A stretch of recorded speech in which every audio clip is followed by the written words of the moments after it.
नमस्कार, मैं सुनीता कथा मंथन में आप सबका स्वागत करती हूँ। कथा मंथन में आज सुनिए ब्योमकेश और वरद का 5वां अध्याय। लेखक शरदिंदु बंदोपाध्याय। इसके पहले के अध्याय आपको हमारी प्लेलिस्ट से मिल जाएंगे, लिंक आपको आई बटन में मिल जाएगा। ब्योमकेश ने दोपहरी आलस्य में बिताई। उन्होंने एक बार अनमने होकर कागज के टुकड़े और उंगलियों के निशान पर नजर डाली और वापस अपनी जेब में रख लिया। मैं उनकी दिमागी कसरत को समझ पाने में विफल रहा, लेकिन इतना तो अवश्य महसूस हुआ कि हत्या के इस मामले में उन्होंने अब तक जितनी भी रुचि दिखाई थी उसमें कुछ कमी अवश्य हो गई थी। वरद बाबू दोपहर बाद कुछ देर से आए। हमारे यहाँ एक बंगाली क्लब है, उन्होंने कहा। क्या हम लोग उसे एक बार देखाएं? हाँ, अवश्य। हम उस कस्बे में 2 दिन गुजार चुके थे, परंतु हमने कोई दर्शनीय स्थल अभी तक नहीं देखा था। इसलिए वरद बाबू हमें कष्टहारिणी घाट, पीर साफा की मजार और अन्य महत्वपूर्ण स्थानों पर ले गए। सूर्यास्त के बाद वह हमें लेकर क्लब में चले गए। वह क्लब किले के बाहर स्थित था। रास्ते में हमें एक बड़े से मैदान में कई बड़े बड़े तंबू लगे हुए दिखाई पड़े। उनके पास काफ़ी भीड़ जमा थी। उसके अंदर तेज चमकीली बत्तियां लगी हुई थी और तंबू के अंदर से पश्चिमी संगीत का स्वर सुनाई पड़ रहा था। वह क्या है? मैंने पूछा। हमारे शहर में सर्कस आया है। क्या आपके यहाँ सर्कस भी है? ब्योमकेश ने पूछा। अवश्य, हमारे यहाँ सर्कस आते रहते हैं, वरद बाबू ने उत्तर दिया। उसे देखने के लिए वे मामूली फीस भी लेते हैं। पिछले साल भी एक सर्कस आया था। नहीं, पिछले साल नहीं, बल्कि उससे भी 1 साल पहले। सर्कस वाले कितने समय से यहाँ हैं? उन्होंने अपना प्रदर्शन कल से प्रारंभ किया था। इसी संदर्भ में वरद बाबू ने शहर में मनोरंजन केंद्रों की कमी की भी चर्चा की। शहर में कुछ बंगाली रहते थे, लेकिन वे हमेशा गुटबाजी में ही व्यस्त रहते थे। इसलिए यहाँ एक अव्यवसायी थिएटर होने के बावजूद उसमें अधिक कार्यक्रम नहीं होते थे। कभी कभी लगने वाले मेलों में ही मनोरंजन की आशा होती थी। अपने जीवन में धूमधाम और मनोरंजन की कमी को पूरा करने के लिए बंगाली लोग राजाओं और सेनापतियों के नाटक खेला करते थे। इसलिए जहाँ 2 भी बंगाली रहते थे वहाँ शौकिया थिएटर ग्रुप बन जाता था, और जहाँ भी थिएटर ग्रुप होता था वहाँ गुटबाजी अवश्यंभावी थी। कुल मिलाकर मनोरंजन का मुख्य स्रोत बाहर से आए सर्कसों, थिएटरों आदि पर केंद्रित था। हम किले के बाहर स्थित क्लब में पहुंच गए। वहां भी हमारे कानों में शिकायती स्वर गूंजने लगे। क्लब का प्रवेश द्वार तंग परंतु सुगम्य था। एक खुले प्रांगण में अनेक कमरे बने हुए थे। अंदर जाने के बाद हमने देखा कि एक कमरे की फर्श पर कालीन जैसी शीट बिछी हुई थी।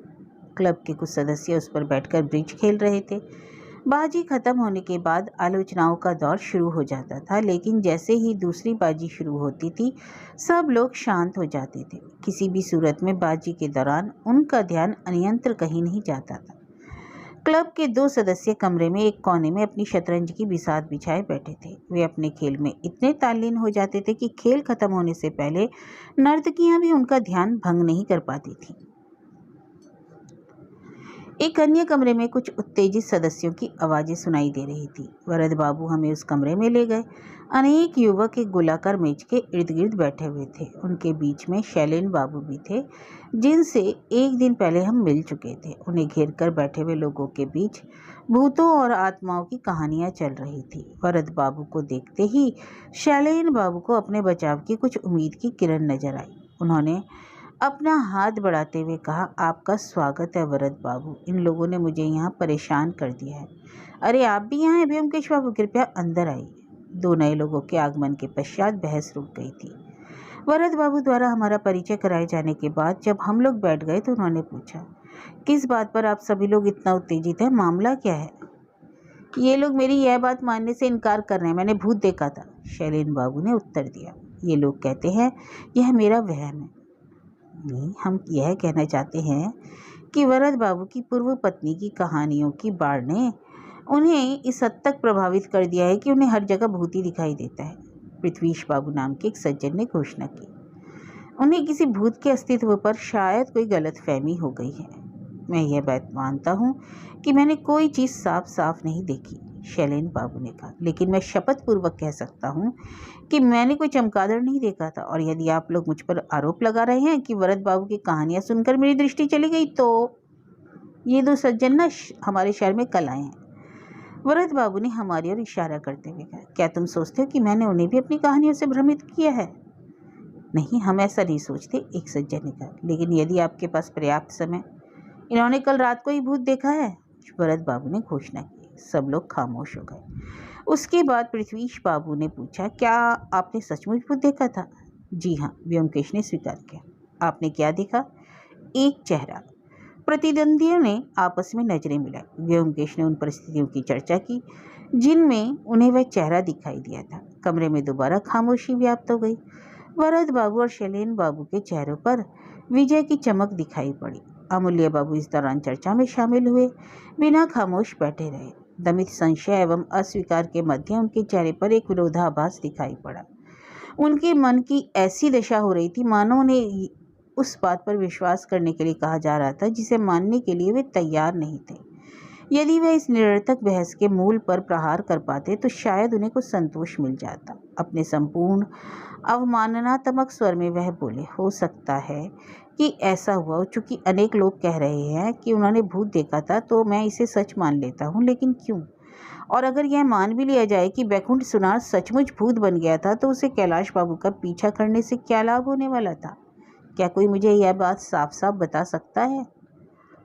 आप हमेशा भूतों और आत्माओं के इरादों की तह तक नहीं पहुंच सकते हैं, वरद बाबू ने अपनी प्रतिक्रिया दी। लेकिन मुझे विश्वास है कि बैकुंठ बाबू कुछ कहना अवश्य चाहते हैं। यदि वह कुछ कहना चाहते हैं तो कहते क्यों नहीं? अमूल्य बाबू ने बीच में उनकी बात काटते हुए कहा, उन्हें अवसर नहीं मिल रहा। उनकी छवि देखकर हम लोग इतना डर जाते हैं कि वह चले जाने के लिए विवश हो जाते हैं। इसके अलावा किसी आत्मा को देखने की या अनुमान लगाने की शक्ति होने का यह अर्थ कतई नहीं कि दर्शक उसका वर्णन भी नहीं कर सके।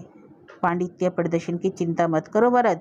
हम जानते हैं कि तुमने आध्यात्मिकता की अनेक पुस्तकों का कंठस्थ कर लिया है, लेकिन यदि तुम्हारे बैकुंठ बाबू में बोलने की शक्ति का अभाव है, तो वह बिला वजह किसी बेकसूर आदमी को परेशान क्यों कर रहा है? यदि वह वास्तव में नहीं बोल सकता, तो भी उसके साथ संवाद करने के उपाय? कौन से उपाय? भविष्य सूचक या प्लेंचेट? उसी 3 पैरों वाली तिपाही मेज की बात कर रहे हो ना? वह झूठ के अलावा और कुछ नहीं है। आपको क्या मालूम? क्या आपने कभी उसका परीक्षण किया है? अमूल्य बाबू खामोश रहने के लिए विवश कर दिए गए।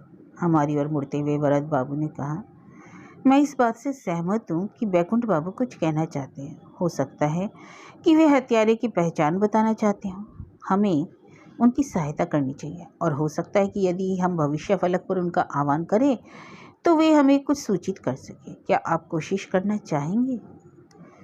चूंकि मैंने कभी किसी आत्मा को बुलाए जाते हुए नहीं देखा था, इसलिए मैं अत्यंत उत्सुक था। हाँ हाँ, क्यों नहीं, मैंने उत्तर दिया। क्या हम उसे बुलाने का तत्काल प्रयास करें? कोई हानि नहीं है, वरद बाबू ने अनुक्रिया की। हम अभी यही प्रयास करेंगे। क्या आप सहमत हैं?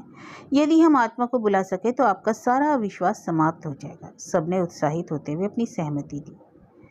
एक छोटी सी मेज तत्काल खींच ली गई। वरद बाबू ने कहा कि अगर कई रसोइये हों तो कड़ी के खराब होने का डर रहता है, इसलिए 5 लोगों का चयन किया गया। वरद बाबू, व्योमकेश, शैलेन बाबू, अमूल्य बाबू और मैं कमरे में बने रहे। शेष लोग बगल वाले कमरे में चले गए। कमरे में अंधेरा करके हम लोग मेज के इर्द गिर्द बैठ गए। वरद बाबू ने हमें संक्षेप में प्रक्रिया समझाई। हम सब ने अपने हाथ मेज पर रखकर एक दूसरे की उंगलियों का कोमल स्पर्श करते हुए अपनी आंखें बंद कर ली और बैकुंठ बाबू का ध्यान करने लगे। कमरे में लगभग अंधकार और संपूर्ण शांति छा गई। इस तरह 5 मिनट बीत गए। प्रेत का कोई संकेत नहीं था। मेरे मन में अन्य विचार घूमने लगे। मैंने बलपूर्वक अपना ध्यान केवल बैकुंठ बाबू पर केंद्रित करने का प्रयास किया। अभी मैं इस निरर्थक युद्ध के प्रति अधीर होने ही वाला था कि सहसा मेज थोड़ी हिली। मेरी त्वचा अचानक सिहर गई। मैं स्थिर बैठा रहा। मेरी उंगलियों के पुर असामान्य रूप से संवेदनशील हो गए। मेज दोबारा हिली। ऐसा प्रतीत हुआ मानो वह मेरी उंगलियों के नीचे से सरक रही हो। वरद बाबू का मंद स्वर सुनाई पड़ा। क्या आप यहाँ हैं बैकुंठ बाबू? यदि हैं तो एक बार दस्तक कीजिए। पहली बार कोई प्रतिक्रिया नहीं हुई। उसके बाद मेज का एक पैर ऊपर की ओर उठा और थोड़ी आवाज के साथ नीचे गिर गया। वह यही है, भरत बाबू ने पूरी निष्ठा के साथ सौम्य स्वर में कहा। मेरी नाड़ियों में पहले से अधिक कंपन हुआ, मेरे कान गूंजने लगे, परंतु जब मैंने अपनी आंखें खोली तो चकित रह गया। मैं नहीं जानता कि मुझे किस चीज़ की आशा थी, लेकिन जो कुछ मैंने देखा वह समग्रतः यही था कि हम पांचों पूर्वतः अंधेरे में बैठे थे। मामूली से परिवर्तन से यह अनुमान लगाना कठिन था कि अनंत से कोई आत्मा हमारे पास आती दिखाई पड़ रही है। तो क्या मैं प्रश्न करना प्रारंभ करूं? भरत बाबू ने मंद स्वर में पूछा। हमने अपनी रजामंदी जताई। वह नपे तुले शब्दों में आत्मा से प्रश्न करने के लिए आगे बढ़े। आप क्या चाहते हैं? कोई उत्तर नहीं मिला। मेज अपने स्थान पर स्थिर थी। आप बार बार क्यों दिखाई देते हैं? मेज इस बार थोड़ी हिली, परंतु लंबी प्रतीक्षा के बाद भी कोई स्पष्ट उत्तर नहीं मिला। क्या आप कुछ कहना चाहते हैं? इस बार मेज का पाया साफ साफ हवा में ऊपर उठा। उसने फर्श पर कई बार दस्तक दी, लेकिन कोई अर्थ नहीं समझ आया। यदि उत्तर हाँ है तो एक बार दस्तक दो और नहीं के लिए 2 बार दस्तक दो, भरत बाबू ने आदेश दिया। एकल दस्तक सुनाई पड़ी। मैंने महसूस किया कि मौत के बाद आत्मा से संवाद की प्रक्रिया सरल नहीं थी। हाँ और नहीं में संकेत देना तो संभव था, परंतु किसी आत्मा से विस्तार पूर्वक संवाद करना विचारणीय तौर पर कठिन था। फिर भी मानव बुद्धि ने इस बाधा को पार करने में किसी हद तक सफलता प्राप्त कर ली थी। अंकों के माध्यम से पत्र, तार और टेलीग्राम भेजना प्रारंभ हो चुका था। भरत बाबू ने इसी रीति को लागू किया था। उन्होंने आत्मा को संबोधित करते हुए कहा, अक्षरशः स्पष्ट करो कि तुम क्या कहना चाहते हो। प्रत्येक अक्षर का संकेत दस्तकों की संख्या से दो। तारीय संचार शुरू हुआ। मेज का पांव दस्तक देकर शांत हो गया। उसने दोबारा दस्तक दी और पुनः शांत हो गया। काफी देर तक प्रयास करने के बाद जो विवरण सामने आया वह इस प्रकार था। घर खाली, वरना हानि।